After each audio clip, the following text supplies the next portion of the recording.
Good morning and welcome to HR Advance's webinar, What the Gig Economy Means for Your Business.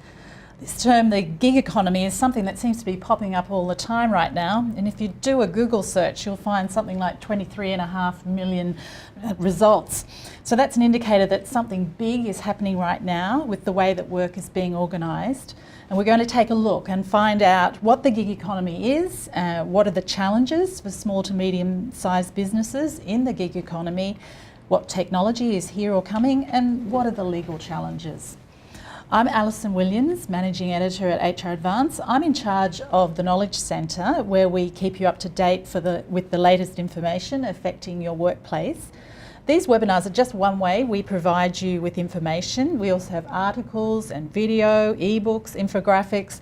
You can log on to HR Advance and click on the Knowledge Centre from the homepage and you'll get answers to a lot of your common workplace issues.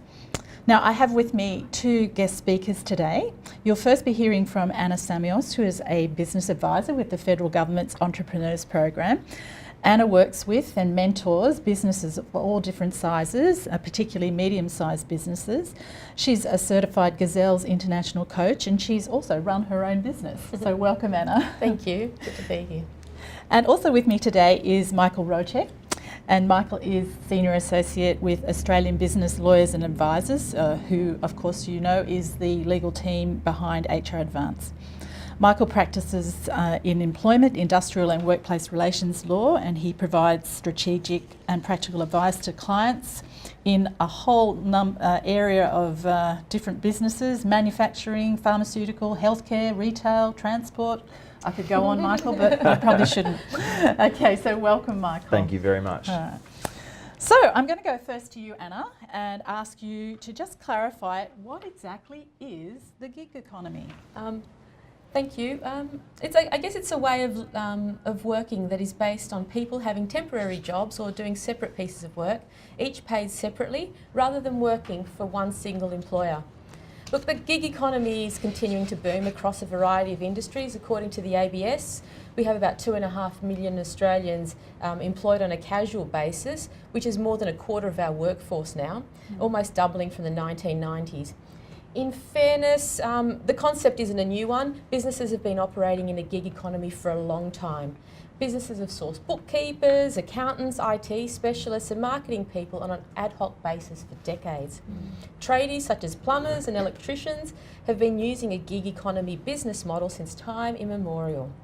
What has changed, though, is the growing trend of high knowledge workers leaving the restrictive 9-to-5 desk-bound jobs and choosing to work on their own terms in an environment of their choice. So, what's caused this change? I guess the biggest cause of the change has been the evolution of this device we now have, which is a combination of, if you're old enough to remember, Walkman, telephone, letterbox and a global library, all wrapped up in a device called a mobile phone or a laptop. And this has really empowered traditional desk-bound employees with the physical freedom that was never possible before. The world is now affordably hyper-connected to the nanosecond, and with the delivery of 5G on its way and the rolling out of the NBN, it's only going to become faster and more dispersed. The gig economy has been equally embraced by business owners and employees. We know for businesses to remain competitive, these businesses need to be highly agile, and there are significant cost pressures on businesses as they compete on a global scale.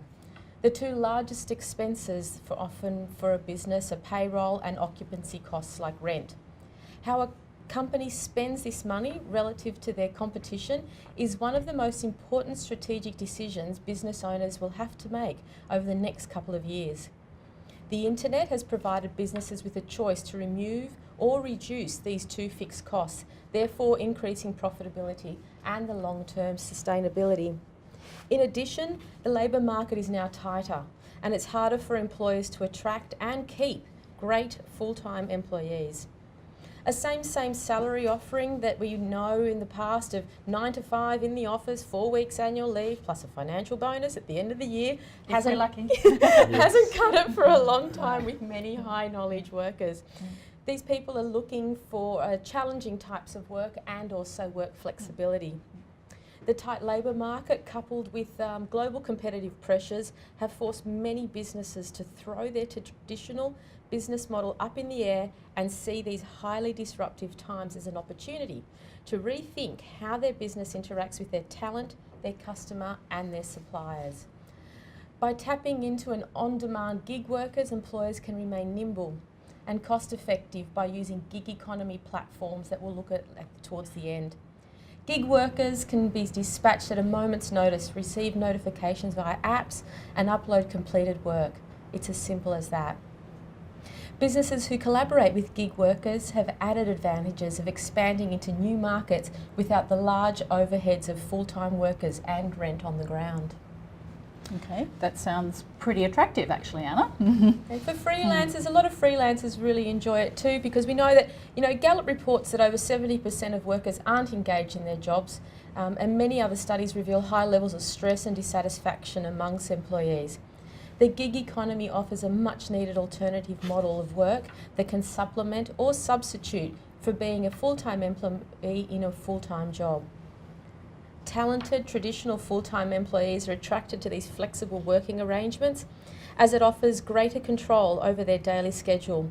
You can work earlier or later, fit it in between your social and family commitments, and work in different environments as you choose, and also with a variety of tasks. New technologies have made it much easier to connect people to their jobs. So when it comes to attracting and retaining key people, great companies simply do whatever it takes to keep great people happy, including customising their compensation packages. Forget any idea of one rule for all. The my way or the highway leadership styles are now becoming obsolete. All the old assumptions of what a typical business looks like and how it behaves just don't apply anymore. The internet has wiped the playing field clean. Business models and organisational structures are being disrupted, and we are now seeing org charts of highly autonomous, distributed and empowered connections. General Stanley McChrystal redesigned the military chain of command recently from the traditional top-down model into an engaged and empowered team of operatives who all share common core values. He had to change his org chart in response to years of defeat at the hand of an enemy that was highly connected using the internet. So I'm just confirming, that's the US military you're talking That's about the there, US Anna. military, Yeah. and when they went into Iraq and also with Afghanistan, they had to rethink how they were, because they were completely being, they were losing on the ground, and they had to think faster of how to respond. And their best operatives were completely in the line of fire, as many of our customer-facing employees are. Yeah, an interesting analogy. Yeah, we're seeing the military and the defence have always kind of, it's almost a leading indicator of the way things are changing within structures and organisational structures. I think what's interesting for me when I fly out over Sydney or over any other cities is that society already structures itself in a team of teams way. We fly over a city at night time and you'll see a myriad of interconnected yet independent suburbs or villages all functioning in free flow. Society has functioned like this for centuries, and company structures are making a similar transition. Companies are making a similar transition also in response to a highly engaged and more knowledgeable customer base. It's that ability to quickly respond to what our customer needs is really changing the way our org charts are looking. Response times are much faster, and trust and responsibility to deliver what the customer wants quickly needs to be placed in the hands of the best people you can source. Businesses have to take a hard look at their traditional organisational structures and decide which divisions are required to provide time-critical customer service.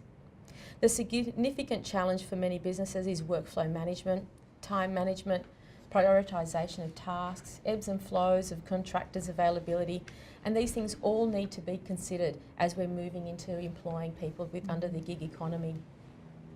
So looking at technologies that a lot of businesses are using, There's different methods we can use for communication, but also for workflow planning. Some great examples are Simpro software, which is highly used by trade services. We've got Facebook have got a platform which they're calling Facebook work groups, and it's literally like a secure Facebook channel where all your employees can interact and share knowledge in a safe environment.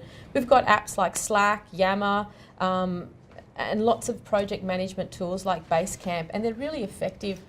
I think the one that a lot of businesses try on first, which is really quite cheap, is things like Trello. Trello is like an electronic, colourful whiteboard. It's for $5 a month that businesses can start to really work out what their workflow is going to be like and any priorities that they need to set.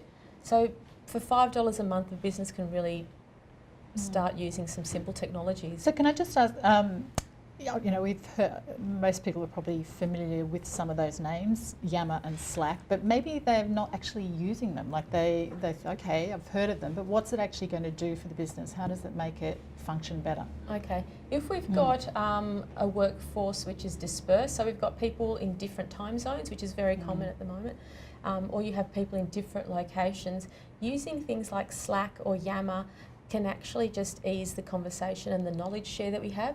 So traditionally these things used to be around a water cooler or in the lift, or, you know, as we were interacting in an office space.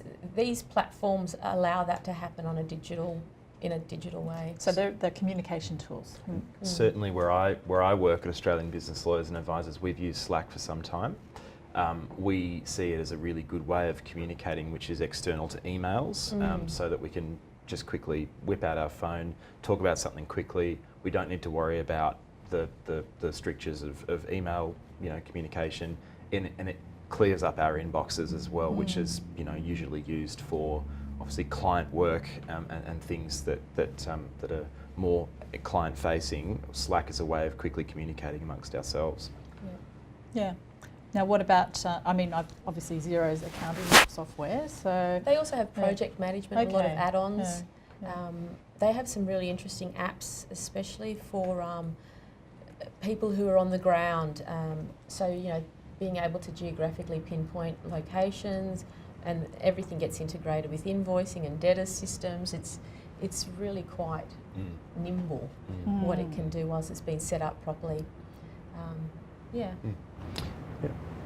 Have you got any further slides there, Anna, or are we moving on to now that's it for now, but I'm happy to take any questions from everybody. Yeah, that would be great. So yeah, do contact us, dial in if you've got any questions.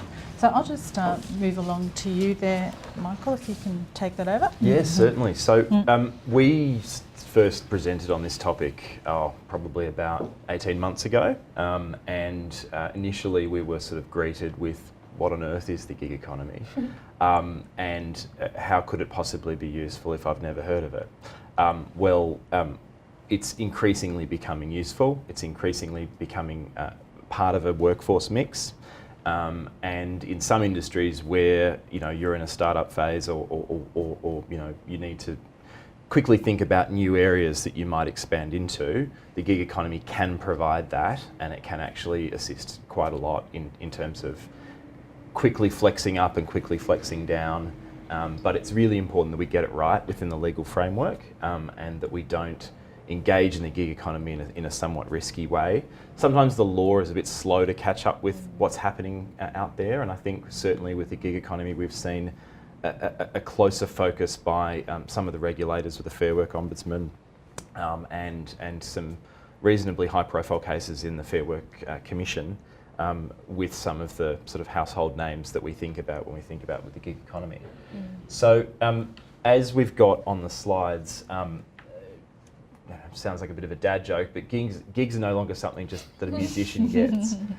They're very quick task-based jobs that we can do through an app or you know, some other technology platform. So I think if we looked at Airtasker is really the most pure form of gig economy platform. It enables anyone to basically do anything. If you need tiling done in your bathroom, you can get someone to do that for you. You just say, I need a tiler and I'm willing to pay this much. And a person can engage with you in that way. If you're in an organisation and you need some marketing materials produced or something that your company doesn't have the capability for, you could engage with Airtasker to get that job done. Other ones on the screen, Foodora we'll get into in a moment, food delivery service, Deliveroo, food delivery service. Uber, of course, is the one of the most well-known household name companies. $80 billion of value worldwide, according to some valuations that have been undertaken. Very much reliant upon a whole lot of funding at the moment, but the idea is that soon, at some point in the not too distant future, hopefully for those investors, they'll really start to turn a very significant profit. But the basic thing is that it's, especially with Airtasker, it's a way of people to connect for freelancing opportunities. Some people have described it. That's not always really helpful if we're thinking about our existing employment law frameworks with full-time work, part-time work, casual work and contractors. And that's where we have to fit some of these things into and some of these jobs into. Sometimes it's a square peg in a round hole for what we're looking at right now. But I think in terms of businesses engaging Airtasker, go ahead and do it, but just be aware of some of the legal frameworks that sit behind it. So I guess the key risk that we're really concerned about, or the key issue that we really need to think about, I don't want to be too negative about these things, but I'm trying to look at the risk areas. So we need to know who's a contractor, who's an employee, and whether a worker provides his or her services as a contractor or an employee is something that courts and tribunals look at by looking beyond the words that are used in the contract, and they'll really examine the substance of that relationship. So they'll say, okay, yes, you called it yourself a Pty Ltd company, you issued some invoices, but there are some other tests that are more important than just what you call it. And it's also important to know that where we've had a particular industry operating as contractors, historically, it's not always going to answer the question, and it'll be determined on a case-by-case basis. So we'll have a look at that in a moment. The key case on this, and this, evaluating the substance of the relationship, is one called Ace Insurance and Trifanovsky. The 2013 case, full court of the Federal Court of Australia, and basically we look at the substance of the relationship. So I guess I'll read from the decision here when it says, the parties may agree the terms of their contract. Hi, I'm a contractor. But any statement by them about the character of the relationship, again, I'm still calling myself a contractor, or what's in their contract, has consistently not been held to be decisive of the true legal character of either of those different types of relationships. So we can have all the labels we want. The court will actually sweep it aside if there's a good basis to do it. And in this case, there were 5 insurance salespeople employed by a company called Combined Insurance Company. Let's say they weren't employed. I've probably given away where this is going. They were called contractors. And they conducted all of their work on a commission basis, and they reported to an employee in the company. And the court said, yes, you call yourself a Pty Ltd company, yes, you invoice, but that company exercises a huge degree of control over you, and in fact they train you in the way that they want you to conduct that work. They don't allow you to subcontract that work. They don't allow you to run yourself as a business. You're not entrepreneurial in nature. You're doing work for us, and you're getting paid for that work. And they said, regardless of the Pty Ltd structure that's in the way, sorry, you guys are employees. And so what happened with that was, obviously, the company engaging them had an issue. They had an issue about annual leave, sick leave, long service leave, some superannuation issues. So all of those things are really critical to get right. Now, I'm not saying this because Airtasker if you engage an Airtasker, you're going to get found out. But if you repeatedly engaged someone over and over and over and over again, and you initially at least did it through Airtasker, and then you just became friendly, that's where there might be a risk. Yeah. Also, it might just be a one-off if the person is hell-bent on making a claim, but certainly if you have a good experience on Airtasker, you'll have their contact details, and you probably just go forward with them in future when you need that done.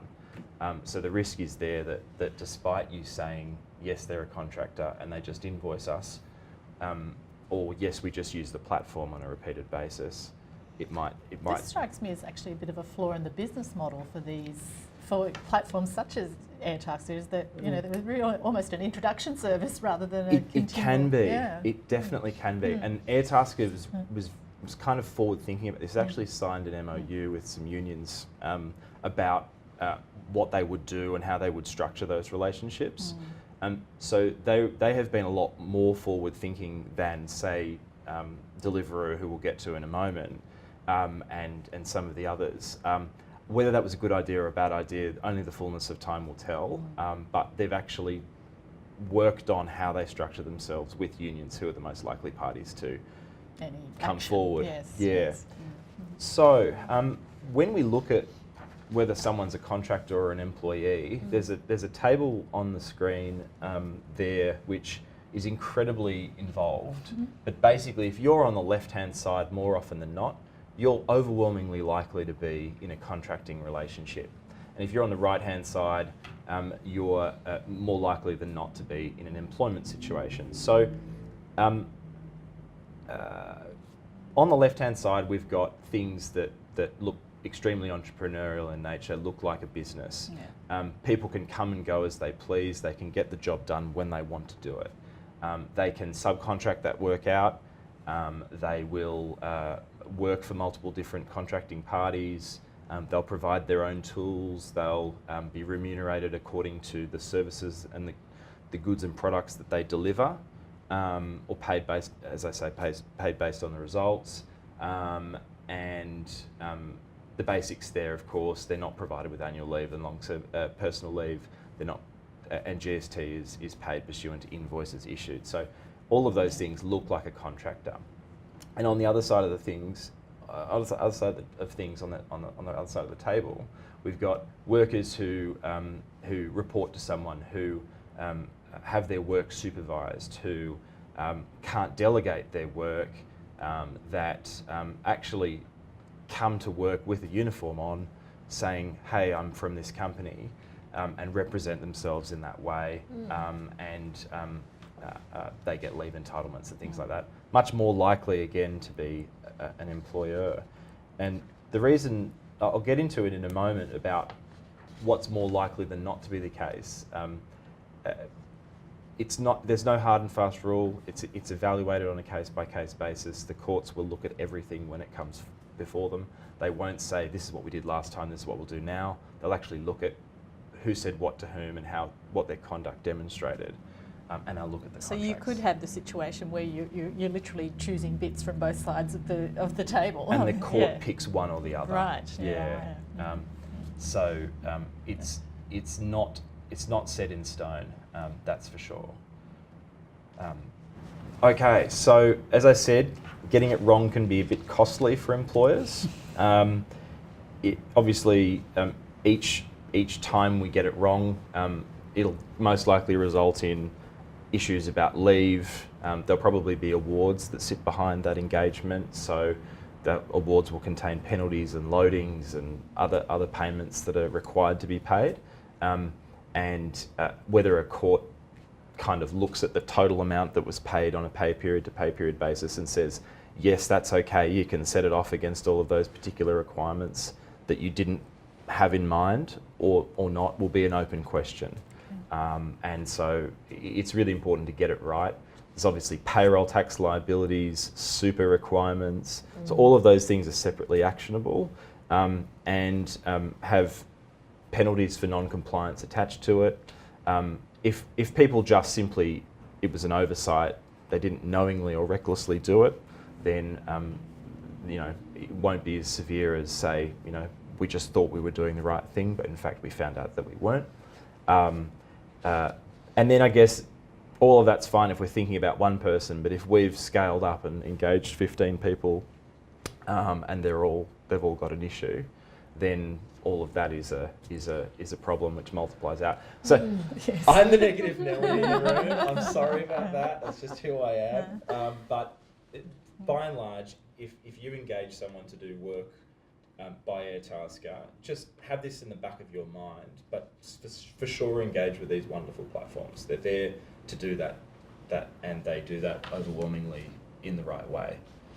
So we've got a slide here that is a little bit repetitive for what we had previously, but I guess these businesses aren't going away. Of course they're not. They do great things. They're here, with the exception of Foodora, who's actually just decided to wind up because of pressure they've faced about sham contracting, which I'll get into in a moment. They're all here, and they're all going to be here for the Airbnb and Uber. Airbnb in particular is an extremely profitable, privately held company. I think Uber's got challenges with profitability, but certainly those companies, at least, they seem to be here to stay. In the UK, there's been some cases about Uber in particular. We've had some drivers that came forward who said that they weren't getting paid the minimum wage, and the Employment Tribunal in the UK at first instance said, absolutely, you guys are employees. And they said that it was faintly ridiculous that Uber's documents, their contracting and service agreements, reported fictions, twisted language and brand new terminology which bears no relation to the real dealings and relationships between parties. Wow. It should be read skeptically. They're designed to misrepresent the relationship, and this is it. The notion that Uber in London is a mosaic of 30,000 businesses, small businesses linked by a common platform, is to our minds faintly ridiculous. Drivers do not and cannot negotiate with passengers. They're offered and accept trips strictly on Uber's terms. So you think to yourself reading that, well, how is it possible that they do what they do? And in Australia, we've actually said the opposite. So we've said that Uber is not an employer. So Who said that, Michael? The Fair Work Commission. Okay. On 3 occasions thus far, and I guess the most the decision that most people point to is a driver called Mr. Caceres, and he had his account deactivated because of poor passenger ratings, and Uber's very, very strict about what they do if someone gets a number of bad ratings. It really drastically affects them, and they can have their service deactivated.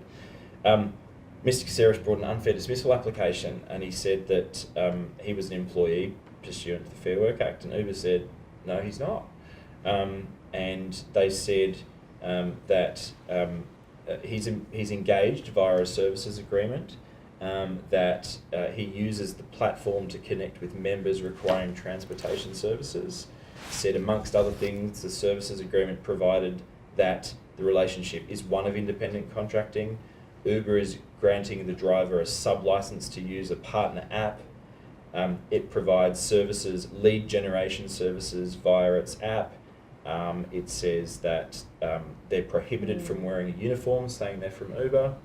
The logo and the colours, they don't wear that. Interestingly, now Uber cars have to label themselves as Uber cars on the back window.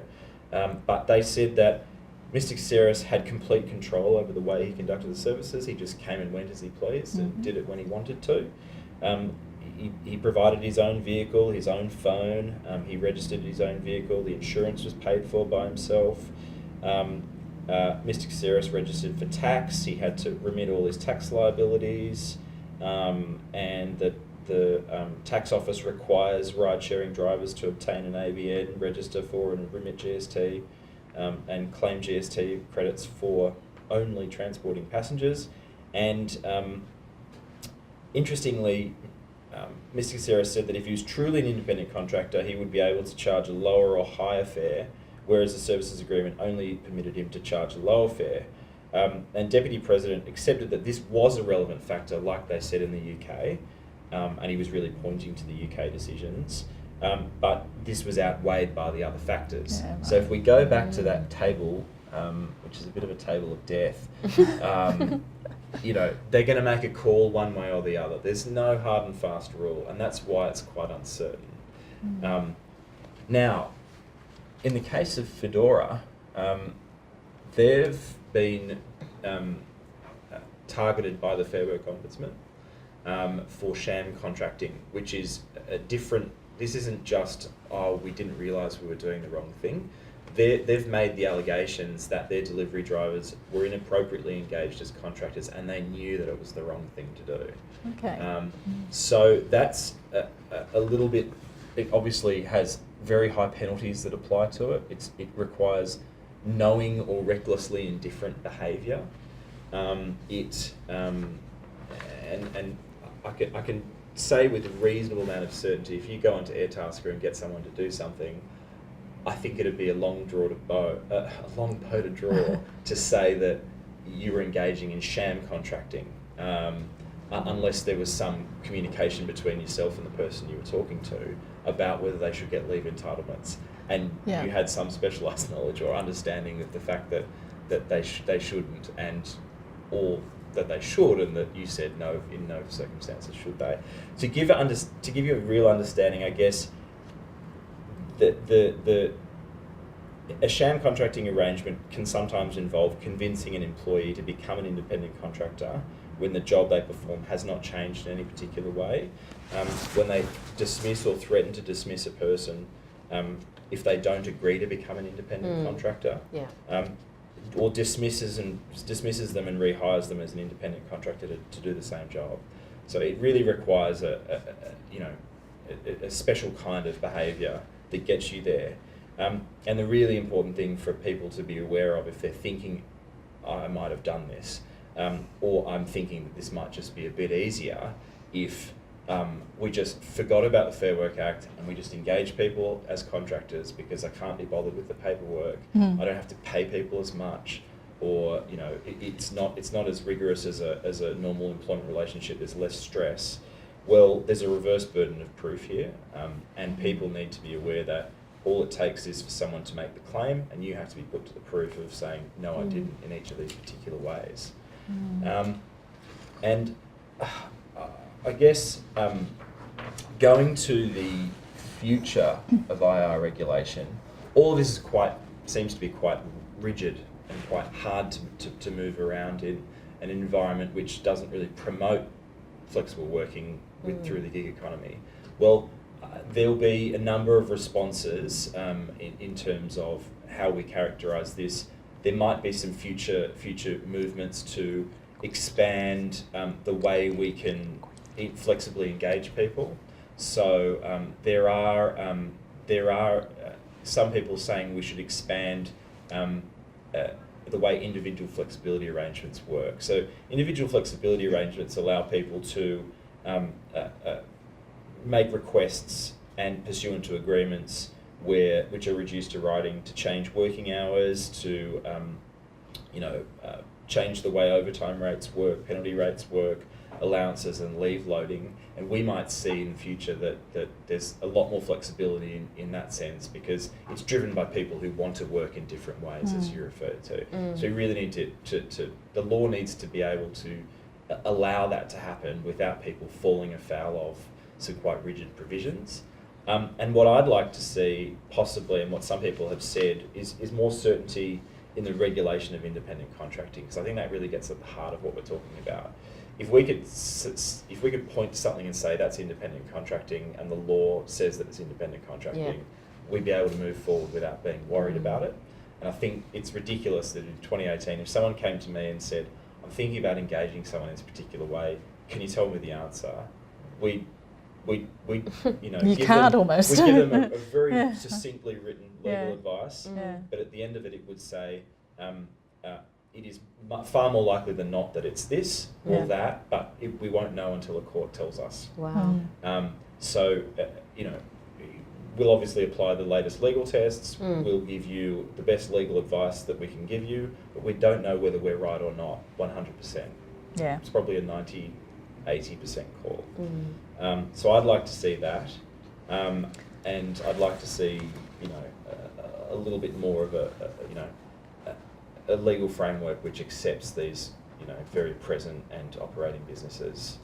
I don't want to see companies doing the wrong thing and engaging people in the wrong ways, but I'd like to see it being reflected in a framework that we could live with. Do you think there's going to be two different types of legislation, one for what we would traditionally know as like a wage, an hourly worker, versus a salary worker, which is where the high knowledge workers tend to have gone into? So you can engage people on a salary basis if you conduct calculations that reflect that, you know, in no way will you fall afoul of any industrial instrument that would otherwise apply or that actually does apply. And that you have a set-off clause within the contract that says we're able to do this, and if there's anything that we've missed on a pay period to pay period basis, it's set off against the salary that we pay people. So you can do that with all-in hourly rates, or you could do that with salary. I guess one of the other questions that we got was, well, I think, you know, how do contracts for services vary from fixed term contracts? So someone here is thinking about, well, if I'm just getting somebody in for a particular task, I'll get them in on a fixed term contract. That might be an easier way. They definitely won't be a contractor. I could just pay them in that way. Well, I guess a contract for services is your contractor arrangement. It's important you get that characterisation right. On the other side, a fixed-term contractor is a very particular type of employment relationship. You don't want to get that wrong either. Because hasn't there been some legal developments there as well? Yes, there has. And we've been involved in that as a firm, acting for some of those, for one of those parties. But the risk in any fixed-term contract is that we have, we understand that whether it's a maximum term contract or a true fixed-term contract. So on the one side of things, we can actually terminate it when we need to terminate it for cause, and on the other side, we're actually fixed to a period of time we can't touch it. So people need to be aware and get the appropriate legal advice about, whether a fixed-term contract is appropriate in all of their circumstances. So again, it's starting to sound really complicated, isn't it? Yeah, and I can think, well, okay, businesses just want to move forward here. And it's sounding like there really does need to be, as you say, changes here to make things much clearer. I think in terms of Airtasker, you can get that if you engage with someone once to do a particular task. I think it's probably a low risk move. If you repeatedly engage someone through the app, again, it's better than if you start engaging them, directly. Yes. But I would certainly not discourage people from using the gig economy. I think it's a fantastic thing, but just do it through the platforms that allow peer-to-peer connection. If you were Uber or Deliveroo or Fedora, you have to think about how you set yourselves up to perform that through the app. But if you're a business, you should use Airtasker, you should use Uber to move people around if you wish. Of course you should. But just if you repeatedly engage the same person and avoid directly engaging them, then I think you need to be careful. Yeah. We have actually had a question, Michael, about what about the implications of the work pack versus scheme case, which just happened, the casuals case. Is that a different? That's kind of different, but I mean, in the sense that you're actually talking employees there rather than contractors. But again, it's further shed doubt on what a casual employee is. Everyone's still working through what that means, and I think if there are a large number of businesses that engage people on a casual basis, whether we engage people on a regular and systematic basis is kind of what we need to start thinking about. The true type of casual employee is somebody who works on an ad hoc basis, comes in when it's necessary, their engagement ends when their shift ends. The problem is when somebody is engaged for weeks and months at a time on a set roster, and they know that they're going to come in, they know that the amount of money they're going to receive, etc. So I think if you have particular questions about that case, particular questions about your business, it's important, I think you can contact, if you're a chamber member or an HR advance person, to contact our workplace advice team and get that specific advice about that specific situation.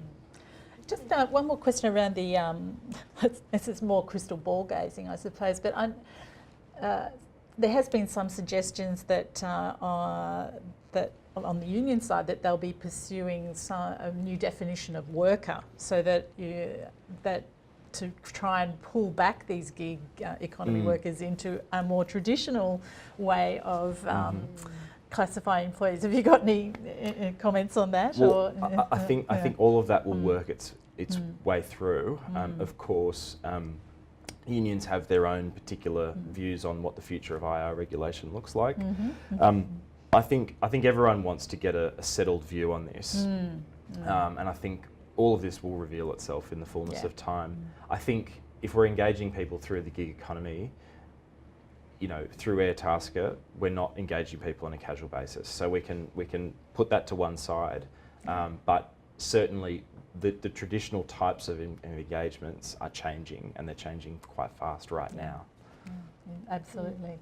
Well, anything further from you, Anna? Or no? Great, thank you. And thank you very much, Michael. It is fascinating, and I think, watch this space is really the message to take away from today, because, things are progressing. So thank you to my HR Advance community for listening today. Hope you've gained some useful understanding of what the gig economy means for your business. If you do have any further questions, you can contact me at customerservice@hradvance.com.au, and as always, the HR Advance platform is there to assist you in managing your HR work. Don't forget, HR Advance subscribers do have access to the workplace advice line. It's free to premium subscribers, so if you have particular HR questions, then do contact them. Keep an eye on your newsletter for details of our webinar for next month. And at the end of today's presentation, you will receive an email with the video, so you can revisit today's presentation at any time. Thanks again for listening.